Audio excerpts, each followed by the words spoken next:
పోరీస్ and పోరగాడస్ నమస్తే, welcome back to ఓర్గల్లు వంటిల్లు. ఇవాళ నేను ఓర్గల్లు వంటిల్లులో ఏం చేయబోతున్నానో మీకు తెలిస్తే నేను వండక ముందు నుంచే నోరు ఊరించుకోవడం స్టార్ట్ చేస్తారు. ఇంతకీ మనం ఏం వండుకోబోతున్నామో తెలుసుకుందామా? గోల్చిన మాంసం.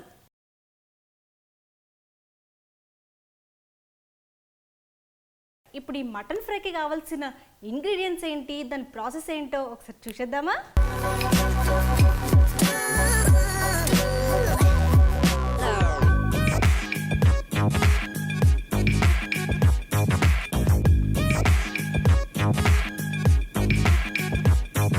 ఇప్పుడు మనం ఫస్ట్ ఒక మిక్సింగ్ బౌల్ తీసేసుకుందామా? ఇప్పుడు ఈ మిక్సింగ్ బౌల్లో మనం ఫ్రెష్గా వాష్ చేసి పెట్టుకున్న మటన్ పీసెస్ని వేసుకుందాం. నెక్స్ట్ వచ్చేసి ఏంటి అని అంటే పసుపు. ఈ పసుపుని మనం 1 టీ స్పూన్ వేసుకుందాం. నెక్స్ట్ అల్లం వెల్లుల్లి పేస్ట్ కూడా 1 టీ స్పూన్ వేసుకుందాం. ఇప్పుడు పొడి కారం. ఈ పొడి కారం మనకి స్పైసీగా తినేటోళ్ళు ఉంటారు కదా, వాళ్ళ కోసం అన్నట్లు. అంటే 4 టీ స్పూన్స్ కరెక్ట్గా సరిపోతాయి. ఒకవేళ స్పైసీగా ఎక్కువ తినము, మీడియంగానే తింటాం అనేటోళ్ళకి 3 టీ స్పూన్లు సరిపోతుంది. నేనైతే 4 టీ స్పూన్లు వేస్తున్నా.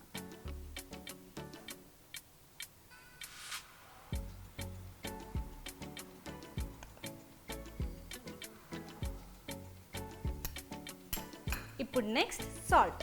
మనము సాల్ట్ ఎప్పుడైనా కానీ పొడికారం ఎంత వేసినామో దానికి తగ్గట్టుగానే వేస్తాం కాబట్టి నేను ఇప్పుడు 4 టీ స్పూన్ల చిల్లీ పౌడర్ వేసినాను కదా, దానికి సాల్ట్ 2 టీ స్పూన్లు వేసుకోవాలి.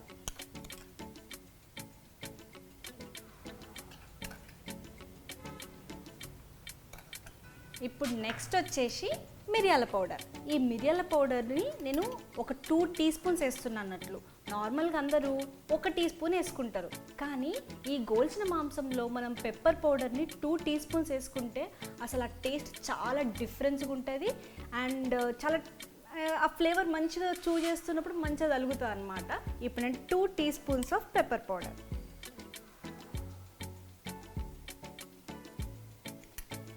నెక్స్ట్ వచ్చేసి ధనియా పౌడర్. ఈ ధనియా పౌడర్ని 1 టీ స్పూన్ అయితే సరిపోతుంది. నెక్స్ట్ వచ్చేసి దాల్చిన చెక్క పౌడర్. ఈ దాల్చిన చెక్క పౌడర్ని ఎక్కువ వేసుకోవద్దు, నేనైతే 1/2 టీ స్పూన్ వేస్తున్నాను. అది ఒకవేళ ఎక్కువ వేసుకున్నాం అనుకో ఆ ఘాటుని మనం తట్టుకోలేము. ఆల్రెడీ మనం చిల్లీ పౌడర్ని 4 టీ స్పూన్లు వేసినాం కాబట్టి దాల్చిన పౌడర్ని కొంచెం సటిల్గానే ఉంచుదాం. సో నేను 1/2 టీ స్పూన్ కన్నా కొంచెం తక్కువ వేస్తున్నాను, జస్ట్ ఫ్లేవర్ కోసం. ఇప్పుడు నెక్స్ట్ ఏం చేయాలి అని అంటే కొన్ని ఆయిల్ డ్రాప్స్ని మీ చేతిలో పోసుకుని ఈ మటన్లో ఇట్లా స్ప్రెడ్ చేసేసుకొని మిక్స్ చేసుకోవడమే నెక్స్ట్. సో దీన్ని ఇప్పుడు మంచిగా మిక్స్ చేసుకుందాం.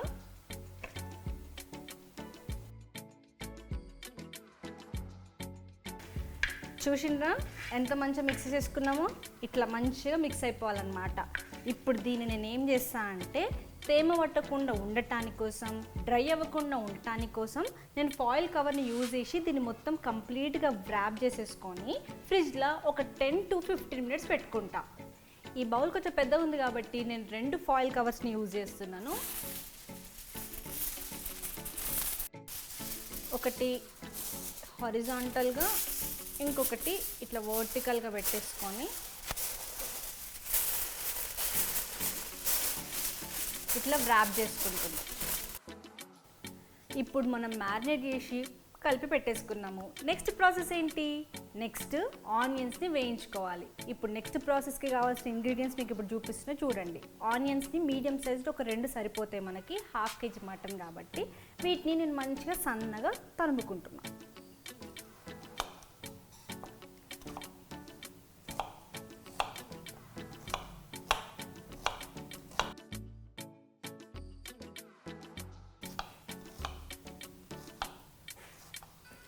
ఆనియన్స్ని కట్ చేసుకోవడం అయిపోయింది. నెక్స్ట్ ఒక 4 పచ్చిమిర్చి తీసుకొని వీటిని పొడవుగా కట్ చేసుకుందాం.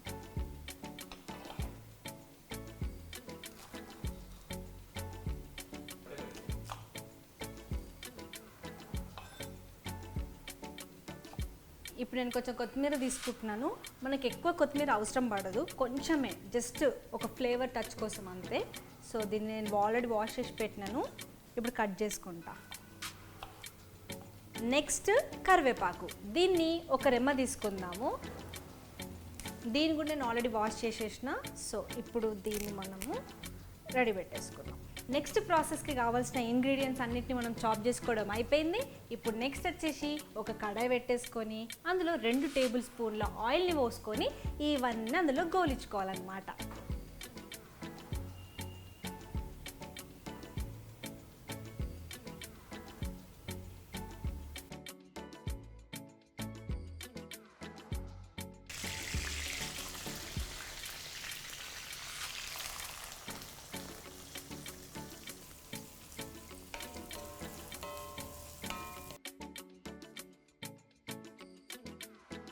ఇప్పుడు నెక్స్ట్ వచ్చేసి మనము ఎల్లిపాయలు ఒక 4 వేద్దాము.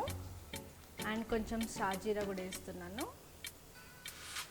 నెక్స్ట్ ఒక 2 ఇలాచీలు అండ్ లవంగాలు కూడా వేసినాను. నెక్స్ట్ వచ్చేసి అల్లం వెల్లుల్లి పేస్ట్ కూడా కొంచెం వేసుకుందాం. ఆల్రెడీ మనము మ్యారినేట్ చేసి పెట్టుకునేటప్పుడు వేసుకున్నాం, మర్చిపోలేదు కదా. ఇప్పుడు కూడా మళ్ళీ వేసుకుంటాం. కొంచెం ఆయిల్లో అల్లం వెల్లుల్లి పేస్ట్ ఫ్రై అయిందనుకో చాలా టేస్టీ ఉంటుంది. అండ్ కొంచెం పసుపు కూడా వేస్తున్నా. అప్పుడు మ్యారినేట్ చేసినప్పుడు కూడా వేసినాను, ఇప్పుడు కూడా వేస్తున్నా. ఇప్పుడు వీటన్నిటిని మంచిగా మిక్స్ చేసుకుందాం. ఇన్ జనరల్ చాలామంది ఈ ఆనియన్స్ని గోల్డెన్ బ్రౌన్ కలర్ వచ్చేంత వరకు వేయించుకుంటారు కదా, కానీ నేను వీటిని డార్క్ బ్రౌన్ వచ్చేంత వరకు వేయించుకుంటా. అయితేనే మటన్ ఫ్రై టేస్టీగా ఉంటుంది అన్నట్లు. మనం మటన్ని మ్యారినేట్ చేసి పెట్టుకున్నాం కదా ఫ్రిడ్జ్లో, ఇప్పుడు అది మంచిగా నానింది. దీన్ని ఓపెన్ చేసుకొని ఈ వేయించిన ఉల్లిపాయలలో మనం దీన్ని మిక్స్ చేసేసుకొని మంచిగా కలుపుకోవడమే లేట్. ఇంకా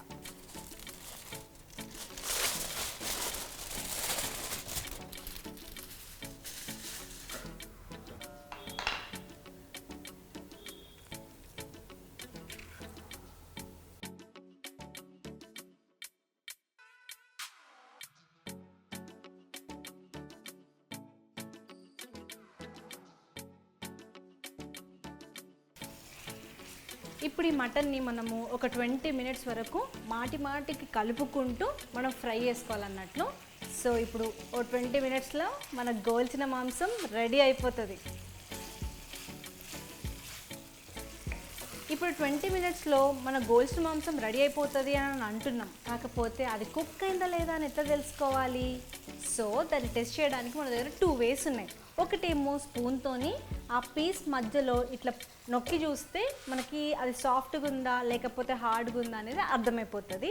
అండ్ సెకండ్ వే ఏంటి అని అంటే పైకి ఆయిల్ తేలుతూ ఉంటుంది. అది ఎప్పుడైనా కానీ ఏ కర్రీ అయినా కానీ ఆయిల్ పైకి తేలుతుంది అని అంటే అది కుక్ అయిపోయినట్టే అర్థం. సో ఇప్పుడు ఇది మనం దించేసుకునే టైం వచ్చింది కాబట్టి నేను ఇందులో ఒక ఇంగ్రీడియంట్ వేస్తున్నా. అదేంటి అని అంటే కొబ్బరి పొడి. నెక్స్ట్ వచ్చేసి కొంచెం మనం ముందుగా కట్ చేసి పెట్టుకున్న కొత్తిమీర.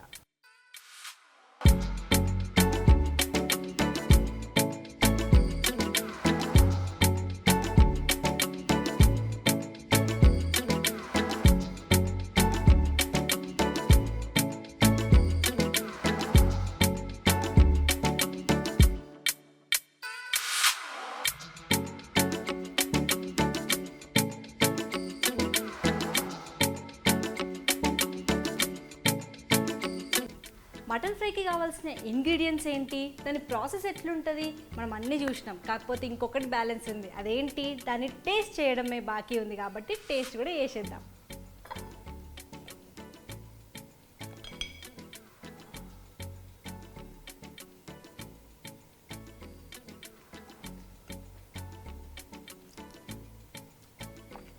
ఒక వర్డ్లో చెప్పాలంటే మస్తు ఉంది, ఫస్ట్ క్లాస్ ఉంది. మంచిగా తినేటప్పుడు కొంచెం క్రిస్పీగా, అట్ ది సేమ్ టైం మనం యాడ్ చేసిన స్పైసెస్ అన్నీ ఆ ఫ్లేవర్లో తెలుస్తున్నాయి టేస్ట్ చేసేటప్పుడు. నాకైతే గోల్చిన మాంసం సూపర్ నచ్చింది. ఇదే రెసిపీని మీరు ఫాలో అయ్యి ఇంట్లో ట్రై చేసి టేస్ట్ ఎట్లా వచ్చిందో నాకు కమెంట్ బాక్స్లో పెట్టడం మాత్రం మర్చిపోకుండ్రి. అట్ ది సేమ్ టైం ఇట్లాంటి తెలంగాణ స్పెషల్ వంటకాలను మీరు చూడడానికి నా ఛానల్ సబ్స్క్రైబ్ చేసుకోవడం అస్సలు మర్చిపోకుండ్రి. So until then bye.